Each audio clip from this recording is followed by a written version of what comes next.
மத்திய குற்றப்பிரிவில் பல வழக்குகள் முடிக்கப்படாமல் இருப்பதாகவும் பல வழக்குகளில் குற்றப்பத்திரிகை தாக்கல் செய்யப்படாமல் இருப்பதாகவும் கடந்த ஆண்டு ஆகஸ்ட் மாதம் உயர்நீதிமன்றத்தில் தமிழக அரசு தெரிவித்தது.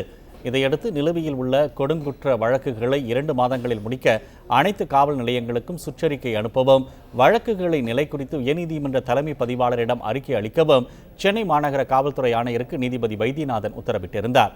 நீதிமன்ற உத்தரவுப்படி 4 மாதங்களுக்குள் அறிக்கை அளிக்காததால் மார்ச் 27ஆம் தேதி சென்னை மாநகர ஆணையர் ஜார்ஜ் நேரில் ஆஜராக வேண்டும் என்றும், இல்லாவிட்டால் பிடிவாரண்ட் பிறப்பிக்கப்படும் என்றும் நீதிபதி வைத்தியநாதன் எச்சரிக்கை விடுத்தார்.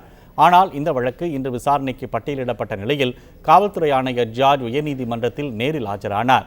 அப்போது போலீஸ் தரப்பில் ஆஜரான வழக்கறிஞர் நிலுவையில் உள்ள வழக்குகளுக்கு குற்றப்பத்திரிகை தாக்கல் செய்ய 6 மாதம் அவகாசம் தேவை என்று கோரிக்கை விடுத்தார்.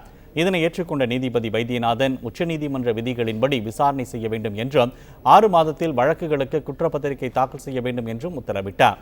அடுத்த முறை நீதிமன்றத்தில் நேரில் ஆஜராக காவல்துறை ஆணையர் ஜார்ஜுக்கு விலக்களித்த நீதிபதி வைத்தியநாதன் வழக்கு விசாரணையை செப்டம்பர் 20ஆம் தேதிக்கு ஒத்திவைத்து உத்தரவிட்டார்.